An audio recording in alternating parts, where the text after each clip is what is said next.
घड्याळ आणि कॅलेंडर या दिशाली ठेवाल तर घरात गरिबी कधीच येणार नाही. वास्तुशास्त्रीनुसार. नमस्कार मित्रांनो. कोणतीही गोष्ट घडते त्यामागं काही ना काही कारण असतं.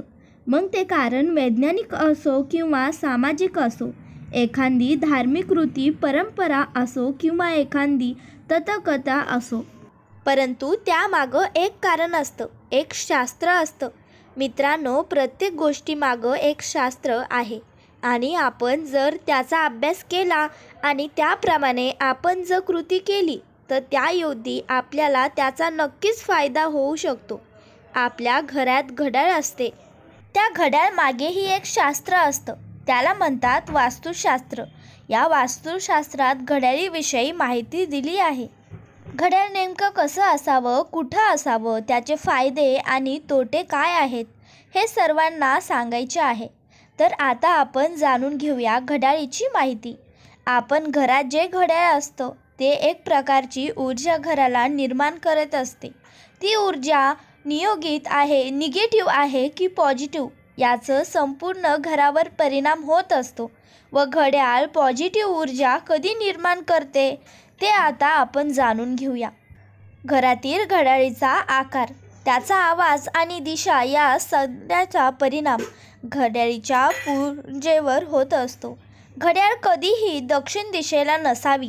जर आपल्या घरातील घड्याळ दक्षिण दिशेला असते तर लगेच त्याची जागा बदला, कारण दक्षिण दिशा ही यमाची दिशा आहे आणि यमदेव म्हणतो साक्षात काल म्हणून दक्षिणेकडे असतो, तर त्यातून निगेटिव्ह ऊर्जा मिळते. याचा परिणाम आपल्या जीवनावर होऊ शकतो.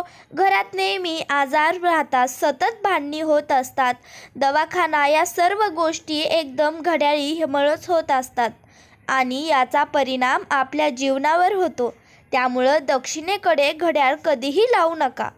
त्याबरोबरच जर घरातील घड्याळ बंद पडली असेल तर ती कधीच घरात ठेवू नका, कारण ते आपल्या आधुनिक प्रतीक आहे. घड्याळीचा सेल संपला असेल तर त्याला लगेच सेल टाकून घाला किंवा घड्याळ बिघडली असेल तर ती ठीक करून आणावी.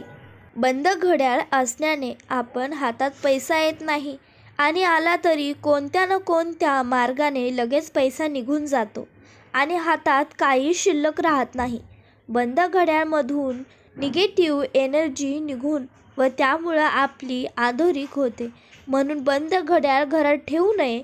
आणि पुढील गोष्टी म्हणजे आपली घड्याळ चालू आहे परंतु वेळेवर आहे का ते बघावं.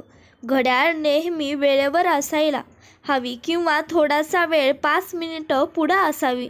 जर घड्याळ मागे पडली असेल तर आपल्या जीवनाचे मागे पडून जातो. म्हणून घड्याळ कधीही मागे पडून देऊ नका.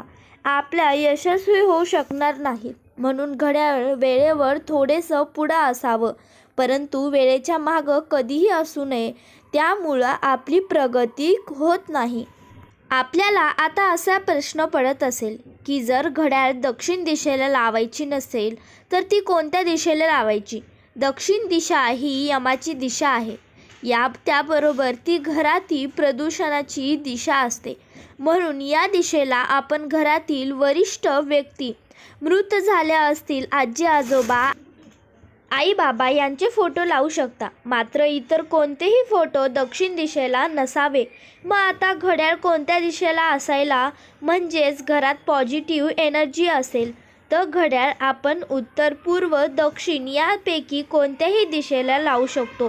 फक्त दक्षिण दिशेला नसावी, कारण दक्षिण दिशा निगेटिव्ह एनर्जी निर्माण करते.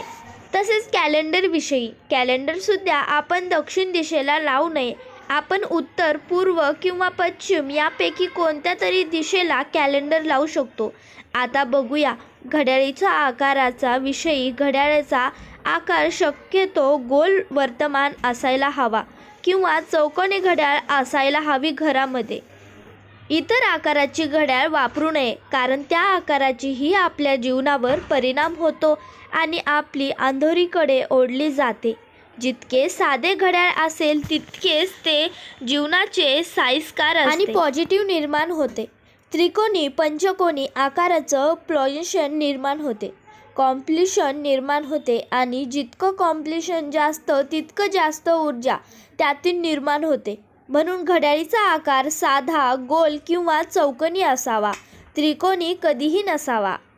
आता जाणून घेऊया घड्याळीचा आवाज कधीही साधा असावा, असेच तर फक्त ठोके आवाज असावा. वेळेवर प्राण्यांचे, पक्ष्यांचा आवाज असू नये. त्याबरोबरच घड्याळीचा आवाज शांत असावा. जास्त कर्कश आवाज घड्याळीचा कधीही करू नका, तर ते त्वरित बंद करा. त्यामुळेही घरात नकारात्मक शक्ती वाढते. तसेच कॅलेंडर आणि घड्याळ आपल्या येण्या-जाण्याचा दारात अगदी वर असू नये. यामुळेही आपल्या जीवनावर त्याचा वाईट परिणाम होतो.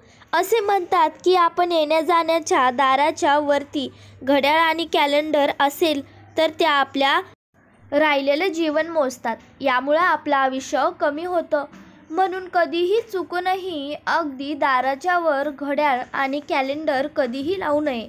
मित्रांनो, अशा प्रकारे घड्याळ जे आहे ते आपल्या जीवनावर निगेटिव्ह तसेच उलट परिणाम करीत असते. हे आहे घड्याळीचे शास्त्र. हे शास्त्र नीट समजून घ्या आणि त्यामुळं कृती करा. धन्यवाद.